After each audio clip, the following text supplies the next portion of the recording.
India voice, आपकी सोच, आपकी आवाज। नमस्कार, इंडिया वॉइस देख रहे हैं आप और मैं हूं आपके साथ प्रज्ञा मिश्रा। बुलेटिन की शुरुआत करेंगे बड़ी और अहम खबर के साथ। तो इस वक्त की केरलम से जुड़ी इस वक्त की बड़ी खबर आपको बता दें, कांग्रेस का बड़ा फैसला सामने आया है। आपको बता दें, केरलम के नए मुख्यमंत्री के नाम का ऐलान कर दिया गया है। वीडी सतीशन होंगे नए मुख्यमंत्री। केरलम के नए सीएम सतीशन को बनाया गया है। वहीं आपको बता दें, वीडी सतीशन प्रदेश के नए मुख्यमंत्री के रूप में अब शपथ लेने वाले हैं। तो ये बड़ी राजनीतिक खबर केरल से है, जहां कांग्रेस ने नए मुख्यमंत्री के नाम का ऐलान कर दिया है। आपको बता दें, पार्टी की ओर से वीडी सतीशन को राज्य का नया मुख्यमंत्री घोषित किया गया है। जानकारी के मुताबिक पार्टी नेतृत्व की अहम बैठक के बाद यह फैसला लिया गया, जिसके बाद अब सियासी हलकों में चर्चाओं का दौर तेज हो गया है। फिलहाल आधिकारिक प्रक्रिया और शपथ ग्रहण की तैयारियों को लेकर भी हलचल शुरू हो गई है। आपको बता दें, केरल विधानसभा की 140 सीटों पर 9 अप्रैल को मतदान हुआ था। राज्य में सीपीआईएम के नेतृत्व वाले गठबंधन एलडीएफ और कांग्रेस के नेतृत्व वाले गठबंधन यूडीएफ के बीच अहम मुकाबला था। चुनाव में यूडीएफ गठबंधन ने 102 सीटों पर जीत हासिल की थी। वहीं 4 मई को नतीजे घोषित के बाद 10 दिन बाद कांग्रेस ने सीएम पद के लिए वीडी सतीशन का नाम जो है वो घोषित किया है। तो केरलम से जुड़ी ये बड़ी जानकारी, बड़ी अपडेट आपको हम बता दें, केरलम के नए मुख्यमंत्री के नाम का ऐलान कर दिया गया है। वीडी सतीशन जो है वो केरलम के नए मुख्यमंत्री होंगे। तो कांग्रेस ने वीडी सतीशन का नाम सीएम के रूप में आगे रखा है। तो केरलम के नए सीएम जो है वो सतीशन होंगे। लंबे समय के बैठकों के बाद इस नाम का फैसला किया गया है। वीडी सतीशन जो है प्रदेश के नए मुख्यमंत्री के रूप में अब शपथ लेंगे। तो केरलम में कांग्रेस का यह बड़ा फैसला सामने आया है। आपको बता दें, वीडी सतीशन को केरलम का मुख्यमंत्री जो है वो बनाया जाएगा। तो केरलम के नए मुख्यमंत्री के नाम का ऐलान कर दिया गया है। वीडी सतीशन जो है वो केरलम के नए मुख्यमंत्री होंगे। वहीं आपको बता दें, शपथ ग्रहण समारोह को लेकर भी चर्चाएं तेज हो गई हैं। अब जल्द ही ये कार्यक्रम भी आयोजित किया जाएगा। तो लगातार बैठकें हो रही थी और इन बैठकों के बाद आखिरकार कांग्रेस ने वीडी सतीशन का नाम नए मुख्यमंत्री के रूप में सामने रखा है। तो केरलम में कांग्रेस का ये बड़ा फैसला सामने आया है। वीडी सतीशन जो है वो केरलम के नए मुख्यमंत्री के रूप में अब शपथ लेंगे। तो वीडी सतीशन जो है वो केरलम के नए मुख्यमंत्री होंगे।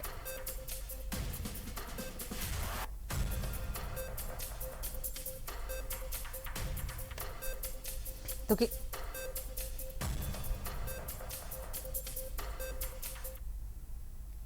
अब रुक कर लेते हैं अगली खबर की। लखनऊ में आज एक अनोखी तस्वीर देखने को मिली, जब उत्तर प्रदेश के वित्त मंत्री सुरेश खन्ना साइकिल से अपने कार्यालय पहुंचे। ये पहल उन्होंने प्रधानमंत्री नरेंद्र मोदी की ईंधन बचत और पर्यावरण संरक्षण की अपील के समर्थन में की।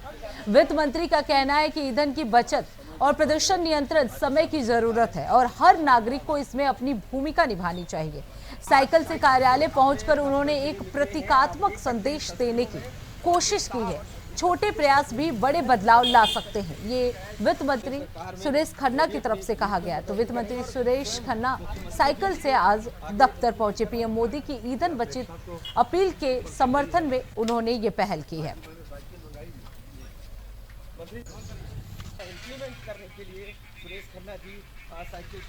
तो लखनऊ की ये तस्वीरें आप देख सकते हैं। प्रदेश के वित्त मंत्री सुरेश खन्ना ने साइकिल के जरिए वो दफ्तर पहुंचे। प्रधानमंत्री मोदी की ईंधन बचत वाले अपील का समर्थन करते हुए उन्होंने इस पहल की शुरुआत की है और साइकिल से वो अपने दफ्तर पहुंचे। सरकार में वो भी अपनी नीड में कटौती करेंगे और स्वयं मुख्यमंत्री भी इसको आगे इम्प्लीमेंट कर रहे हैं। अभी अपेक्षा तो ऊपर से यही है। आज ही मैंने साइकिल मंगाई मंत्री इम्प्लीमेंट करने के लिए सुरेश खन्ना जी साइकिल पर। तो आपको बता दें, लखनऊ में पर्यावरण संदेश का एक अनोखा पहल जो है वो देखने को मिला। आपको बता दें, प्रदेश के वित्त मंत्री सुरेश खन्ना जो है अपने दफ्तर साइकिल के द्वारा पहुंचे। इस दौरान उन्होंने प्रधानमंत्री मोदी के ईंधन बचत वाले अपील का समर्थन किया और इस समर्थन के पहल में ही उन्होंने साइकिल के जरिए अपने दफ्तर जाने का फैसला लिया। तो ईंधन बचत वाले अपील का समर्थन सुरेश खन्ना द्वारा किया गया और उसकी ये अनोखी पहल जो है वो देखने को मिली। वो साइकिल के जरिए अपने दफ्तर पहुंचे। तो ये तस्वीरें आप देख सकते हैं, साइकिल के जरिए वित्त मंत्री सुरेश खन्ना जो है अपने दफ्तर जा रहे हैं। उनके जो भी संरक्षक हैं वो भी साइकिल के जरिए उनके साथ यात्रा करते हुए नजर आ रहे हैं। तो आपको बता दें, ईंधन बचत की आज साइकिल से अपने समर्थन करते हुए उन्होंने इस पहल की शुरुआत की है। ईंधन बचत और प्रदूषण नियंत्रण पर जोर देते हुए सुरेश खन्ना ने लोगों से भी ये अपील की कि ज़्यादा से ज़्यादा ईंधन की बचत करें और अपनी यात्राओं को घटाएं, अननेसेसरी बाहर ट्रैवल ना करें। विदेश यात्राओं को भी लेकर उन्होंने कहा कि अननेसेसरी विदेश यात्रा ना करें और ज़्यादा से ज़्यादा पैदल यात्रा करें। तो इसी पहल को ध्यान में रखते हुए उन्होंने खुद इसकी शुरुआत की और साइकिल के जरिए वो अपने दफ्तर पहुंचे। तो लखनऊ में पर्यावरण संदेश देती ये अनोखी पहल सुरेश खन्ना की तरफ से। आप देख सकते हैं इन तस्वीरों में और ये साफ। अब रुक कर लेते हैं अगली खबर की। दिल्ली में बीजेपी सांसद संबित पात्रा ने प्रेस कॉन्फ्रेंस कर कई मुद्दों को लेकर विपक्ष को घेरा। संबित पात्रा ने विदेश यात्राओं की फंडिंग, विदेशी स्रोतों से मिलने वाले सहयोग और SCRF नियमों का हवाला देते हुए कई सवाल उठाए। उन्होंने कहा कि यदि किसी सांसद, विधायक, मंत्री या अन्य संवैधानिक पद पर बैठे व्यक्ति की विदेश यात्रा किसी विदेशी एजेंसी, कंपनी या संगठन द्वारा प्रायोजित की जाती है तो उसके लिए गृह मंत्रालय से पूर्व अनुमति लेना अनिवार्य होता है। संबित पात्रा ने कहा कि विदेशी योगदान विनिमय अधिनियम यानी FCRA 2010 के तहत स्पष्ट नियम बनाए गए हैं और उनका पालन सभी के लिए जरूरी है। और क्या कुछ कहा संबित पात्रा ने, चलिए आपको सुनाते हैं। पहला प्रश्न उठता है, फॉरेन सोर्सेस, ये जो पूरे फॉरेन में गए हैं, विदेश यात्रा किसी की भी होती है, कोई MP है, कोई MLA है, कोई मंत्री है। जब ये फॉरेन जाते हैं तो दो प्रकार से इनकी फंडिंग हो सकती है। या तो सरकार देख रही है पूरा, ठीक है, या तो फॉरेन फंडेड हो, फॉरेन की कोई कंपनी, फॉरेन का कोई सोर्स, फॉरेन की कोई एजेंसी आपको फंड कर रही है। अगर फॉरेन की कोई एजेंसी आपको फंड कर रही है तो देश का कानून क्या कहता है? देश का कानून कहता है फॉरेन कंट्रीब्यूशन रेगुलेशन एक्ट, जिसको FCRA कहते हैं। FCRA 2010 के अंतर्गत सेक्शन 6 में किसी भी MP को, किसी भी लेजिस्लेचर को, किसी भी जज को, किसी भी गवर्नमेंट ऑफिशियल को प्रायर परमिशन लेना पड़ता है MHA से, मिनिस्ट्री ऑफ होम अफेयर्स से। अर्थात सरकार से परमिशन लेना पड़ता है और सरकार का उक्त विभाग है MHA से परमिशन लेना पड़ता है कि फॉरेन फंड होने वाला है, फलानी कंपनियां मुझे फंड देने वाली हैं और वो मेरा होटल स्टे, खाने पीने, रहने का आयोजन करने वाली है, मुझे परमिशन दिया जाए। अब रुक कर लेते हैं अगली खबर की। दिल्ली के उत्तर पश्चिम जिले में दहशत फैलाने वाले वायरल छापर और गडासा हमले के मामले में पुलिस को बड़ी कामयाबी मिली है। आपको बता दें, स्पेशल स्टाफ ने 55 वर्षीय आरोपी अजय बग्गा को इस मामले में गिरफ्तार कर लिया है, जो दोनों वारदातों के बाद लगातार फरार चल रहा था। पहली घटना 21 अप्रैल को मौर्य एनक्लेव की है, जहां आरोपी पानी मांगने के बहाने साहिल कुकरेजा के घर में घुसा और छापर से हमला कर दिया। इसके बाद उसने करीब 4 लाख रुपए नगद और सोने के गहने लूट लिए और मौके से फरार हो गया। इस मामले में FIR संख्या दर्ज की गई है। दूसरी घटना 8 मई को केशवपुरम में सामने आई है, जहां आरोपी RO मैकेनिक बनकर नीलम जैन के घर पहुंचा और गडासे से धमकी दी। महिला के शोर मचाने पर वो हथियार छोड़कर फरार हो गया। इस मामले में भी FIR दर्ज की गई है। तो आपको बता दें, इन दोनों मामलों में जो आरोपी फरार चल रहा था, पुलिस ने उसे गिरफ्तार कर लिया है। Special staff north west district में एक मेजर केस में जो कि वायरल हो रहा था काफ़ी, और जिसमें पता चला है कि ये एक आदमी था जो 21 अप्रैल को वहाँ बखौरा के एरिया में घर में घुस जाता है। वहाँ पे साहिल कुकरेजा नाम के हाथ से वो चापड़ जो बड़ा चाकू होता है उससे वो वार करता है, और उसके बाद उसके घर से गोल्ड और कैश और ज्वेलरी लेके गायब हो जाता है। तो इस पे जो स्पेशल स्टाफ ने काम किया था और ये लोग लगे हुए थे, तभी पता चला 8 मई को इसी लड़के ने एक दूसरी वारदात को अंजाम देने की कोशिश करी थी, जिसमें ये केशवपुरम का एरिया में आरओ मैकेनिक बन के घरों में घंटी बजा रहा है और लोगों के घरों में घुसने की कोशिश कर रहा है। हाउएवर जो कंप्लेनेंट थे उनकी अलर्टनेस से और उनकी ब्रेवरी से ये भाग जाता है वहाँ से एरिया में, और अपना जो वेपन है जो इसके हाथ में चापड़ था उसको नियर बाय पास में फेंक देता है। तमाम ह्यूमन एड जुटाते हुए स्पेशल स्टाफ ने इस ब्लाइंड केस को सॉल्व किया है, और इस जो एक्यूज है इसका नाम है अजय बग्गा एलियास विजय बग्गा। इसकी 55 साल की उम्र है। अब रुक कर लेते हैं अगली खबर की। बांदा में बुंदेलखंड एक्सप्रेसवे पे बड़ा सड़क हादसा हुआ है। आपको बता दें, तेज रफ्तार स्कॉर्पियो सिलेंडर से भरे डीसीएम से पीछे से टकरा गई, जिसमें 4 लोगों की दर्दनाक मौत हो गई है, और इसमें आपको बता दें एक युवती भी गंभीर रूप से घायल हो गई है। घायल को तुरंत ट्रॉमा सेंटर में भर्ती कराया गया है, जहां उसका इलाज चल रहा है। टक्कर इतनी भीषण थी कि स्कॉर्पियो डीसीएम में फंसकर करीब आधे किलोमीटर तक एक्सप्रेसवे पर घसीटती चली गई। जानकारी के अनुसार स्कॉर्पियो सवार लोग आजमगढ़ से महोबा जा रहे थे और सभी मृतक महोबा शहर के अलीपुरा इलाके के रहने वाले बताए जा रहे हैं। प्रारंभिक आशंका है कि चालक को झपकी आने से ये बड़ा हादसा हुआ। सूचना पर डीएम और एसपी मौके पर पहुंचे और स्थिति का जायजा लिया। पुलिस ने मामले की जांच शुरू कर दी है। तो आपको बता दें, बांदा बुंदेलखंड एक्सप्रेसवे पर यह भीषण सड़क हादसा हुआ है, जिसमें 4 लोगों की मौत हो गई है। वहीं इस खबर पर विस्तार से जानकारी देने के लिए संदीप सिंह हमारे साथ जुड़ चुके हैं। संदीप, आखिर ये हादसा कैसे हुआ और कितने लोगों की मौत हुई है? जी प्रज्ञा, जिस तरह से ये पूरा मामला है, ये बांदा के एक्सप्रेसवे में ये घटना हुई है जी। आजमगढ़ से ये पूरा परिवार जो है अपनी स्कॉर्पियो में आ रहा था, तभी अचानक ड्राइवर को झपकी लग गई थी, जिसकी वजह से सिलेंडर लदा हुआ डीसीएम से जाकर गाड़ी पीछे से टकरा गई थी। उसके बाद लगभग आधा किलोमीटर की दूरी तक ये गाड़ी जो है उसको घसीटती हुई वहां तक लेकर गई। उसके बाद जब स्थानीय लोगों को सूचना मिली, उन्होंने तत्काल स्थानीय पुलिस को पूरे मामले की जानकारी दी। पुलिस ने मौके पर पहुंचकर रेस्क्यू करके उन सभी लोगों को वहां से निकाला, लेकिन जैसे ही निकाला तो ये उसमें 3 लोगों की मौके पर ही मौत हो चुकी थी, और वहीं 2 लोगों को जिला अस्पताल में इलाज के लिए भर्ती कराया गया था, लेकिन इलाज के दौरान एक की और मौत हो गई। वो इस तरह कर बात की जाए पूरे घटनाक्रम में 4 लोगों की मौत हो गई, और वहीं एक बच्ची है जो अभी भी जीवन लड़ रही है, जीवन जीने के लिए, ताकि अगर वो बच जाए तो ठीक, अच्छा रहेगा, कम से कम परिवार सुरक्षित रहेगा, नहीं तो पूरा का पूरा इसमें पूरा परिवार खत्म होने वाले। यानी ये सभी एक ही परिवार के थे संदीप? जी, एक ही परिवार के थे ये, और ये अलीपुरा महोबा के रहने वाले बताए जा रहे हैं। अब आगे क्या कुछ कार्रवाई करने वाली है पुलिस? पुलिस के द्वारा जो है जो डीसीएम था उसको कब्जे में ले लिया गया है, और वहां से रेस्क्यू करके गाड़ी को भी एक्सप्रेसवे से हटा करके संबंधित थाना है जो देहात कोतवाली, वहां पर खड़ी करवा दिया गया है। चालक को भी लिया गया है? जी, चालक भी पकड़ गया है, उसको भी उससे ही पूछताछ की जा रही है। जी, बहुत बहुत धन्यवाद संदीप इस खबर पे विस्तार से जानकारी देने के लिए।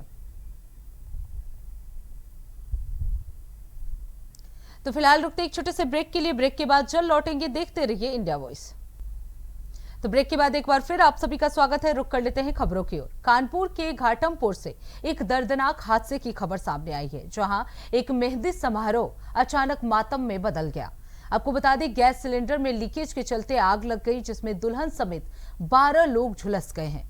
घटना के बाद मौके पर अफरा तफरी मच गई और सभी घायलों को पहले सामुदायिक स्वास्थ्य केंद्र ले जाया गया, जहां से उनकी गंभीर हालत को देखते हुए कानपुर रेफर कर दिया गया। बताया जा रहा है कि आज ही शादी होनी थी। सूचना मिलने पर फायर ब्रिगेड की टीम मौके पर पहुंची और कड़ी मशक्कत के बाद आग पर काबू पाया गया। ये पूरा मामला जो है वो घाटमपुर थाना क्षेत्र का बताया जा रहा है, जहां पुलिस आगे की जांच में जुटी हुई है। तो कानपुर के घाटमपुर का ये पूरा मामला है, जहां एक सिलेंडर में लीकेज होने से कई लोग झुलस गए हैं। आपको बता दें, घर में शादी का माहौल था और इस दौरान गैस लीकेज हुई और इसमें दुल्हन समेत 12 लोग जो है वो झुलस गए हैं। सभी को अस्पताल में भर्ती कराया गया है, जहां उनका इलाज चल रहा है। तो घाटमपुर में मेहंदी का समारोह जो है वो मातम में बदल गया। सिलेंडर लीक होने से भीषण आग लग गई और आग लगने की वजह से दुल्हन समेत 12 लोग जो है वो गंभीर रूप से झुलस गए हैं। हालांकि सभी को अस्पताल में भर्ती करा दिया गया है, जहां उनका इलाज चल रहा है। तो कानपुर के घाटमपुर में ये भीषण हादसा हुआ, जहां एक ही परिवार के 12 लोग जो हैं वो झुलस गए हैं। सभी का इलाज जो है अस्पताल में चल रहा है और पुलिस जो है वो मौके पर पहुंची हुई है और आगे की कार्रवाई में जुटी हुई है। तो सिलेंडर लीक होने की वजह से ये बड़ा हादसा हो गया। अब रुक कर लेते हैं अगली खबर की। मुरादाबाद जिले में प्रशासन की संवेदनशीलता की एक अनोखी तस्वीर सामने आई है, जहां जिला अधिकारी राजेंद्र पेंसिया ने मानवता का परिचय देते हुए एक पीड़ित की फरियाद सीधे सड़क पर रुककर सुनी। बताया जा रहा है कि डीएम कलेक्ट्रेट परिसर से अपने काफिले के साथ कहीं जा रहे थे, तभी उनकी नजर एक घायल युवक बबलू पर पड़ी, जो न्याय की उम्मीद से वहां खड़ा था। युवक की हालत देखकर डीएम ने अपना काफिला रुकवाया और खुद वाहन से उतरकर उसकी समस्या सुनी। पीड़ित बबलू ने आरोप लगाया कि उसके गांव के कुछ लोगों ने उसके घर पर अवैध कब्जा कर लिया है और विरोध करने पर उसे धमकियां भी दी हैं। गंभीर रूप से घायल होने के बावजूद जब उसकी कोई सुनवाई नहीं हुई तो वो कलेक्ट्रेट पहुंचा था। मामले की गंभीरता को देखते हुए डीएम ने मौके पर ही संबंधित अधिकारियों को जांच के निर्देश दिए और अवैध कब्जे के आरोप सही पाए जाने पर सख्त कार्रवाई का आश्वासन भी दिया है। डीएम के इस कदम की मौके पर मौजूद लोगों ने काफी सराहना की, वहीं पीड़ित को भी न्याय की उम्मीद जगी है। तो मुरादाबाद का ये पूरा मामला है, जहां एक संवेदनशीलता का मुद्दा देखने को मिला। सड़क पर डीएम ने रुककर एक फरियादी की फरियाद सुनी। आपको बता दें, मुरादाबाद में डीएम ने अपना काफिला रोका और सड़क पर एक फरियादी जो अपनी फरियाद लेकर बैठा हुआ था उसकी फरियाद सुनी और जल्द से जल्द निस्तारण के भी आदेश दिए। आपको बता दें, डीएम का ये वीडियो अब सोशल मीडिया पर तेजी से वायरल हो रहा है। तो मुरादाबाद का ये पूरा मामला बताया जा रहा है, जहां डीएम ने अपना काफिला रोककर एक फरियादी की फरियाद सुनी और जल्द से जल्द निस्तारण के भी आदेश दिए। आपको बता दें, युवक ने अवैध कब्जे के मामले को लेकर डीएम के पास पहुंचा, जहां डीएम ने उसकी फरियाद सुनी और जल्द से जल्द निस्तारण के भी आदेश संबंधित अधिकारियों को दिए। तो मुरादाबाद में डीएम का ये संवेदनशीलता वाला वीडियो तेजी से वायरल हो रहा है। सड़क पर रुककर डीएम ने व्यक्ति की फरियाद सुनी। बिहार से आई है वो। हाँ, तो पहले अपनी जगह बेच गए 25 साल पहले, और बेचने के बाद जो है 25 साल बाद जो वो फिर आए हैं कब्जा करने के लिए। गांव के लोगों ने बुलाया है, गांव के सहयोग से आए हैं वो। रजिस्ट्री किसके नाम में? पापा के नाम में है, पूरी घरौनी नाम में है। उत्तर प्रदेश योगी सरकार से जो घरौनी आई है वो हमारे नाम में है, पापा के। थाने में कंप्लेंट करी? थाने में कंप्लेंट करी हमने जो है, लेकिन थाने में कोई सुनवाई नहीं हो रही। अब रुक कर लेते हैं अगली खबर की। अलीगढ़ के गंगीरी थाना क्षेत्र में छात्रों से भरी एक स्कूल बस अनियंत्रित होकर खाई में पलट गई। हादसा उस समय हुआ जब कोडियागंज स्थित वॉन्टेज इंग्लिश मीडियम स्कूल की बस बच्चों को लेकर स्कूल जा रही थी। छात्रों के अनुसार बस में करीब 83 बच्चे सवार थे, जबकि क्षमता काफी कम थी। आरोप है कि ड्राइवर एक बच्चे को अपने पास बैठाने की कोशिश कर रहा था, तभी बस असंतुलित होकर खाई में पलट गई। हादसे में करीब 10 बच्चे घायल हुए, जिनमें 3 की हालत गंभीर बताई जा रही है। किसान महिला मोर्चा की जिला अध्यक्ष तारावती ने स्कूल प्रशासन पर गंभीर लापरवाही के आरोप लगाए हैं। घटना के बाद पुलिस जो है वो मौके पर पहुंची और घायलों को अस्पताल भेज दिया है। तो अलीगढ़ में एक बड़ा हादसा हो गया है। आपको बता दें, स्कूल बस जो है वो खाई में पलट गई, जिसमें 10 बच्चे घायल हो गए हैं, जिसके बाद से स्कूल प्रशासन पर लापरवाही के आरोप लगाए गए। करीब 10 बच्चे जो घायल हैं, जिनमें 3 की हालत जो है वो गंभीर बताई जा रही है। तो अलीगढ़ का ये पूरा मामला है, जहां बच्चों से भरी स्कूल बस जो है वो खाई में पलट गई। आपको बता दें, चालक की लापरवाही की वजह से ये हादसा हुआ। आपको बता दें, बस की क्षमता काफी कम थी, जबकि 83 बच्चे इस बस में सवार थे, जिसकी वजह से असंतुलित होकर ये बस जो है वो पलट गई। जिसके बाद आपको बता दें,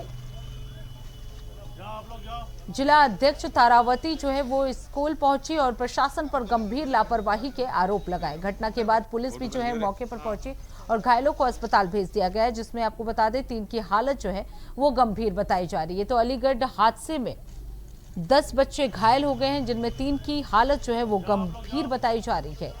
आपको बता दें, एक बस जो है अनियंत्रित होकर खाई में पलट गई।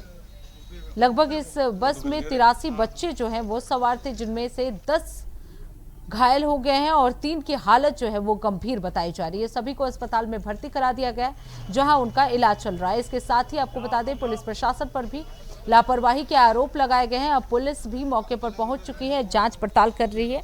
जल्द ही सख्त एक्शन जो है वो लिया जाएगा, ये पुलिस की तरफ से आश्वासन दिया गया है। तो अलीगढ़ में ये बड़ा हादसा हो गया। इस बच्चों से भरी स्कूल बस जो है वो खाई में पलट गई, जिसमें 10 बच्चे गंभीर रूप से घायल हो गए हैं।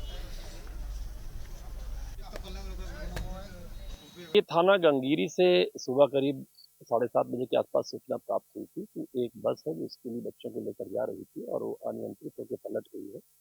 इस सूचना पर तत्काल पुलिस मौके पर पहुंची और पीआरवी व्हीकल पहुंची और अधिकारीगण पहुंचे। मेरे द्वारा भी घटनास्थल का निरीक्षण किया गया। मौके पर ज्ञात हुआ कि ये वेंटेज स्कूल है, जिससे अटैच एक बस थी और वो बस करीब 25-30 बच्चों को लेकर के जा रही थी और जो पलट गई है, और जिसमें 7-8 बच्चे घायल हुए थे। जिससे मामूली तौर पर बच्चे घायल हुए थे। एक बच्चे को थोड़ा मुंह पे चोट है, जिसको अलीगढ़ अस्पताल में एडमिट कराया गया, वो भी खतरे से बाहर। घटना के कारण की तहकीकात कर रहे हैं, गाड़ी की फिटनेस, इन सब संबंधी जो हमारे पहलू हैं उनके बारे में गहनता से जांच की जा रही है और शीघ्र ही आवश्यक वैधानिक कार्रवाई सुनिश्चित की जाएगी। तो इसी के साथ इस बुलेटिन में बस इतना ही। देश दुनिया की तमाम बड़ी खबरों के लिए देखते रहिए इंडिया वॉइस। तब तक के लिए नमस्कार।